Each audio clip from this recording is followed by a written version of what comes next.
2 दिसंबर 1989 का ये वाकया है। वीपी सिंह यानी कि विश्वनाथ प्रताप सिंह प्रधानमंत्री की नजर पड़ जाती है चौधरी अजीत सिंह पर। चौधरी अजीत सिंह को देखते हैं, कहते हैं इधर आओ, तुम यहां क्या कर रहे हो, तुम्हें तो आज लखनऊ में होना चाहिए था। वो कहते हैं कि मुझे लखनऊ में क्यों होना चाहिए था। प्रधानमंत्री जी कहते हैं कि आज उत्तर प्रदेश का मुख्यमंत्री का चुनाव होना है, उसको चुना जाना है, विधायक दल की मीटिंग होने वाली है और तुम यहां क्या कर रहे हो, तुम्हें लखनऊ जाना चाहिए।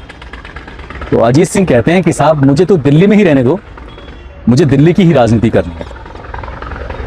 तब वीपी सिंह कहते हैं कि दिल्ली की राजनीति का जो रास्ता है वो लखनऊ से होकर गुजरता है, इसलिए पहले लखनऊ जाओ और वहां से फिर दिल्ली की तरफ आना, तो ज्यादा मजबूती रहेगी और भविष्य भी बहुत अच्छा रहेगा।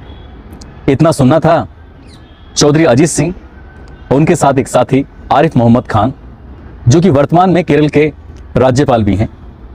ये दोनों एक विशेष विमान से सीधा दिल्ली से लखनऊ के लिए रवाना हो जाते हैं। और यहां से जब कहानी शुरू होती है तो वाकई सबसे ज्यादा तकलीफ, सबसे ज्यादा परेशानी में अगर कोई था तो वो थे मुलायम सिंह यादव। आदाब, नमस्कार, सत श्री अकाल, मैं उस्मान सैफी। आज की जो सच्ची घटना मैं आपको सुनाने जा रहा हूं, ये सच्ची घटना है उत्तर प्रदेश की राजधानी लखनऊ का।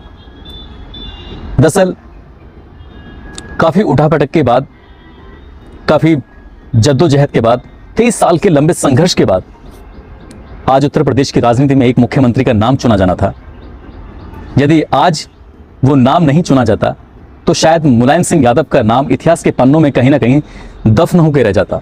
न जाने कितने नेता आए हैं और कितने ही चले जाते, लेकिन इतनी शिद्दत, इतने कद्दावर नेता कभी मुलायम सिंह यादव बन नहीं पाते यदि आज का ये मौका खो देते।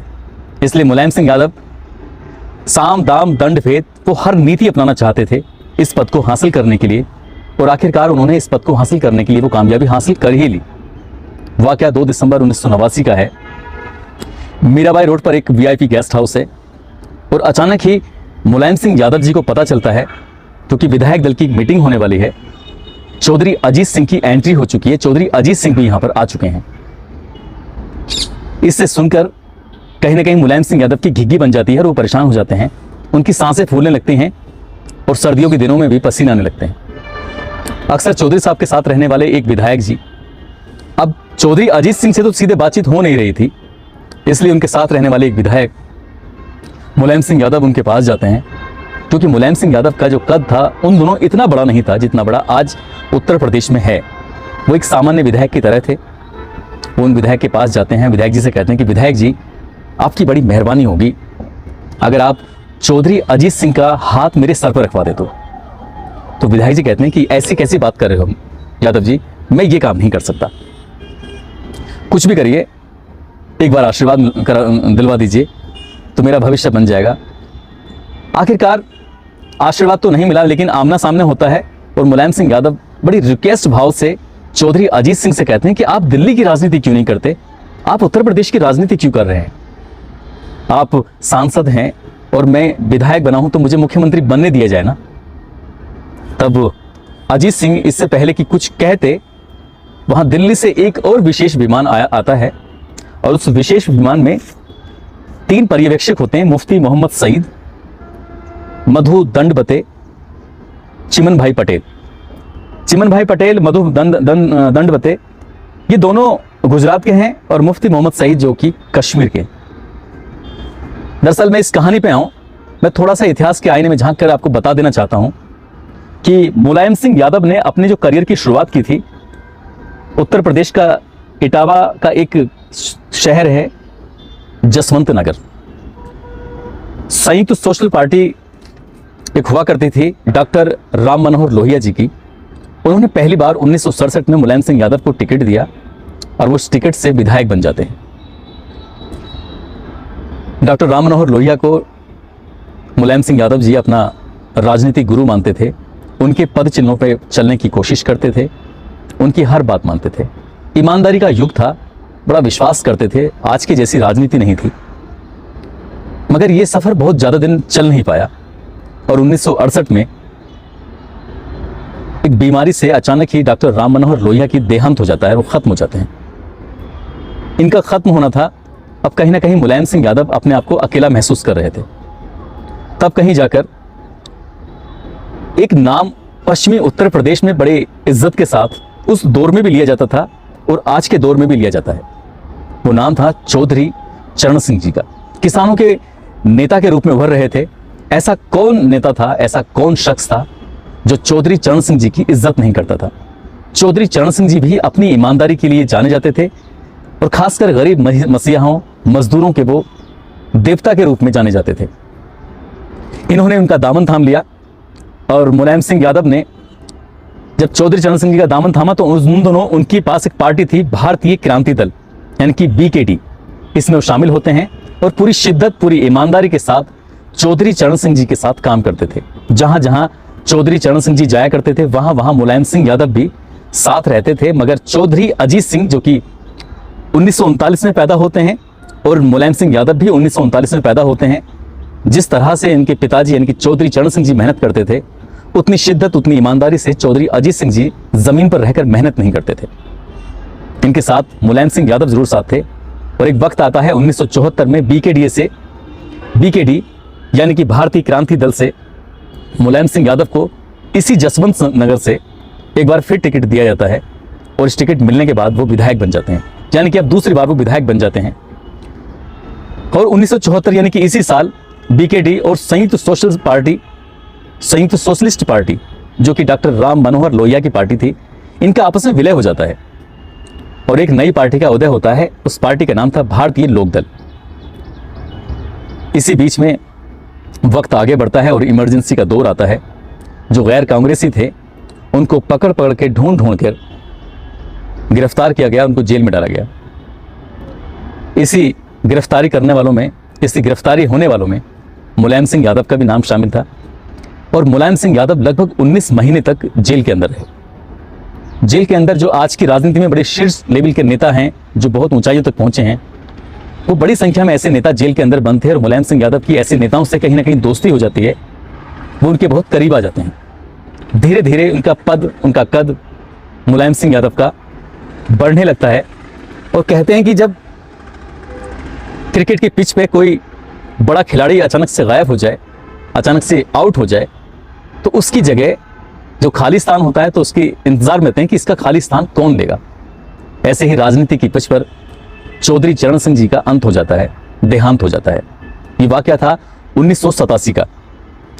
अब इनकी जमीन जो खाली थी, इन्होंने जो जमीन तैयार की थी, इन्होंने जो एक नाम कमाया था, उस नाम पर अगर किसी का हक बनता था, क्योंकि ये भी मुलायम सिंह यादव भी बराबर की मेहनत कर रहे थे, तो कहीं ना कहीं ये पहले से ही इस फिराक में भी थे, इस एक मौके की तलाश में भी थे कि चौधरी साहब के बाद अगर किसी को जमीन मिलेगी तो जमीन मुलायम सिंह यादव को मिलेगी। लेकिन इस जमीन पर कहीं ना कहीं विधायकों के थ्रू अपने पिताजी के वजह से चौधरी अजीत सिंह ने कब्जा कर लिया था। और इनका जो पार्टी थी उस पार्टी पर 2 हिस्सों में बढ़ जाती है। हर एक हिस्से की पार्टी पर कब्जा था चौधरी अजीत सिंह का। दूसरी जब इसका पार्टी का विलय होता है या पार्टी होती है, उस पर इतना दबदबा नहीं था, मगर उसके पीठ पीछे थे मुलायम सिंह यादव। या 2 धड़े में ही पार्टी बढ़ जाती है। उसके बाद 1989 का वो दौर आता है। एक तरफ कांग्रेस का दौर खत्म होने को था और एक जन मोर्चा बनाया जाता है। उस जन मोर्चे की अगुवाई कर रहे थे VP सिंह यानी कि विश्वनाथ प्रताप सिंह, जो कि राजघराने से ताल्लुक रखते हैं और भारत के इतिहास में वो पहले ऐसे प्रधानमंत्री हैं जो राजघराने से ताल्लुक रखते हैं। इधर वो प्रधानमंत्री बनने की तैयारी में जुटे हुए थे। लोकसभा और विधानसभा का चुनाव होता है। उत्तर प्रदेश की 421 विधानसभाओं का जब चुनाव होता है, मतदान होता है, क्योंकि उन दिनों उत्तराखंड और उत्तर प्रदेश एक ही हुआ करते थे। ऐसे में जनता दल के हिस्से में और जो उनके सहयोगी थे उनके हिस्से में लगभग 208 सीटें आती हैं। और 208 सीटें आने के बाद अब चुना जाना था कि किसको मुख्यमंत्री बनाया जाए। मुख्यमंत्री की लिस्ट में 3 नाम थे। पहला चौधरी अजीत सिंह, क्योंकि वो चौधरी चरण सिंह जी के बेटे और उनका एक अपना रुतबा रहा है। उनके पिताजी ने जो समाज के लिए, उनके पिताजी ने जो उत्तर प्रदेश के किसानों के लिए, उनके पिताजी ने जो एक ज़मीन तैयार की थी, उस ज़मीन पर कहीं ना कहीं नेताओं का ये कहना था कि चौधरी अजीत सिंह का ही हक था। और यही वजह थी कि पूर्व प्रधानमंत्री यानी कि उस टाइम के प्रधानमंत्री VP सिंह यानी विश्वनाथ प्रताप सिंह ने चौधरी अजीत सिंह को याद दिलाया कि तुम्हारे पिताजी ने जो ज़मीन तैयार की है, अब वक्त आ चुका है उसकी फसल काटने का, तुम जाओ लखनऊ और उसकी फसल काट के आओ। मगर यहाँ इस बीच में जब चौधरी चरण सिंह जी खत्म हो जाते हैं तो मुलायम सिंह यादव ने इस बीच गांव-गांव घूमकर लोगों से संपर्क बढ़ाया, 19 महीने जो जेल में रहे उन नेताओं से संपर्क बढ़ाया। और ये चौधरी अजीत सिंह शायद उतनी जमीनी लेवल पर मेहनत नहीं कर रहे थे, उतनी ईमानदारी से अपना काम नहीं कर रहे थे जिस ईमानदारी जिस शिद्दत के साथ मुलायम सिंह यादव काम कर रहे थे। तो मुलायम सिंह यादव ने एक जनाधार भले ही इकट्ठा नहीं किया था, लेकिन एक अपना रुतबा, एक लेवल अपना बढ़ा लिया था। हालांकि ताकत का जो सिस्टम था वो अजीत सिंह के हाथ में था। अब कहीं यहाँ बात ना खराब हो जाए, इसलिए 3 लोगों के नाम सामने थे, चौधरी अजीत सिंह का, मुलायम सिंह यादव का और अमेठी के राजघराने से ताल्लुक रखने वाले संजय सिंह का। हालांकि संजय सिंह का नाम इतनी सुर्खियों में नहीं था, नाम 2 ही थे। अब ऐसी कंडीशन में इन दोनों में कहीं ना कहीं मीराबाई रोड पर जो VIP गेस्ट हाउस था उसमें बातचीत होती है और एक झलक, एक मुलाकात के लिए मुलायम सिंह यादव लगातार कोशिश कर रहे थे। 23 वर्षों की लगातार मेहनत थी 1967 से लेकर 1989 तक। और यह आज का जो दिन था, यदि आज मुलायम सिंह यादव मुख्यमंत्री बनते हैं तो उनका करियर हमेशा के लिए चमक जाएगा। यदि आज चौधरी अजीत सिंह मुख्यमंत्री बनते हैं तो उनका भी करियर हमेशा हमेशा के लिए चमक जाएगा। अब किस्मत वाली बात थी, जैसे ही एक प्लेन अजीत सिंह का विशेष विमान लखनऊ पहुंचता है, ठीक पीछे से एक विमान और आता है जो पर्यवेक्षक से था। इसमें 3 लोग थे, मोहम्मद मुफ्ती सईद, मधु दंडवते और चिमन भाई पटेल। दरअसल इससे पहले कि विधायक दल की मीटिंग हो, वहां नाम सामने आए तो एक खामोशी के साथ एक मीटिंग की गई थी। सभी विधायकों से एक हस्ताक्षर कराकर पर्ची बनवाई गई थी जो एक बॉक्स के अंदर रखवाई गई थी।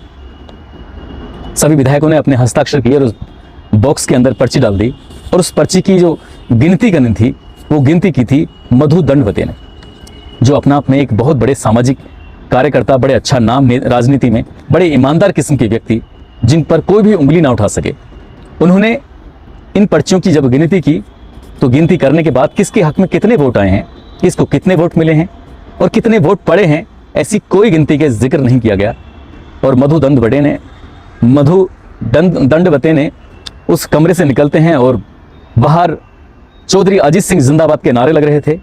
ऐसा लग रहा था कि चौधरी अजीत सिंह का नाम अब सामने आने वाला है। बड़ी संख्या में विधायक चाहते थे कि मुख्यमंत्री चौधरी अजीत सिंह बने, लेकिन ना जाने क्या हुआ कि ये पर्यवेक्षकों में से एक पर्यवेक्षक ने कहा कि जो पर्चियां डली हैं, जो विधायकों ने हस्ताक्षर किए हैं, इस बॉक्स के अंदर सबसे ज्यादा नाम मुलायम सिंह यादव के हैं। अब मुलायम सिंह यादव का नाम जब सामने आता है तो वो 2 दिसंबर 1989 को इनका नाम मुख्यमंत्री के रूप में सामने आ जाता है और वो वक्त भी आता है जब वो पहली बार मुख्यमंत्री की शपथ लेते हैं। उस बॉक्स के अंदर क्या कितने विधायकों ने सिग्नेचर किए, हस्ताक्षर किए, पर्ची बनाई, इसका आज तक भी ये इतिहास के पन्नों में दफन है। उन्होंने ये बात कभी किसी को खुल के नहीं बताई कि किसके हिस्से में कितने वोट आए थे। मगर आज उत्तर प्रदेश में ये सबको पता चल चुका था कि चौधरी अजीत सिंह मुख्यमंत्री नहीं बन रहे बल्कि मुलायम सिंह यादव मुख्यमंत्री बन रहे। और ये पहला दौर था, उसके बाद वो 2 बार और मुख्यमंत्री बनते हैं। इसके बाद उत्तर प्रदेश की राजनीति में उनकी जाति यानी कि यादवों का एक बोलबाला शुरू हो जाता है और उसके बाद इतिहास बन जाता है। उसके बाद उनके बेटे यानी कि अखिलेश यादव 2012 में मुख्यमंत्री बनते हैं। एक बार फिर इतिहास अपना को दोहरा रहा था, पहली बार लड़कर, इस बार साथ लड़कर। पहले वो मुलायम सिंह यादव जी और चौधरी अजीत सिंह जी मुख्यमंत्री बनने के लिए आपस में लड़ रहे थे, आपस में साम दाम दंड भेद की नीति अपना रहे थे। लेकिन सन 2022 में अखिलेश यादव और जयंत चौधरी एक साथ गठबंधन कर मुख्यमंत्री और उप मुख्यमंत्री बनने की जो जुगत लगा रहे थे। हालांकि उत्तर प्रदेश की जनता ने उन्हें नकार दिया और इस बार मुख्यमंत्री अखिलेश यादव को या फिर जयंत चौधरी को बनने का मौका ही नहीं मिला। एक बार फिर से उत्तर प्रदेश की राजनीति में योगी आदित्यनाथ मुख्यमंत्री बनने हैं। ये किस्सा था मुलायम सिंह यादव के पहली बार मुख्यमंत्री बनने का और उन्होंने जिस तरह से काम किया है। एक बात और कही जाती है मुलायम सिंह यादव के बारे में कि उनके अंदर एक आकर्षण था, एक चुंबकीय शक्ति जैसी उनके अंदर काम करती थी। जो भी नेता, जो भी लोग उनसे एक बार मिलते थे तो उनकी तरफ वो आकर्षित हो जाते थे। अब मधु दंडवते उनसे आकर्षित थे या पूरी ईमानदारी से उन्होंने अपना काम किया था, ये बात ना मुझे पता है ना उन विधायक जी को पता है जिन विधायक जी के माध्यम से ये कहानी मुझ तक पहुंची है, ये कहानी आप तक पहुंची है। दोस्तों, इस कहानी को सुनाने का उद्देश्य किसी को परेशान करना नहीं था, किसी का दिल दुखाना नहीं था, बल्कि आपको जागरूक करना है, आपको सचेत करना है। आप जहां भी रहें अपना ख्याल रखें, सुरक्षित रहें। जय हिंद, जय भारत।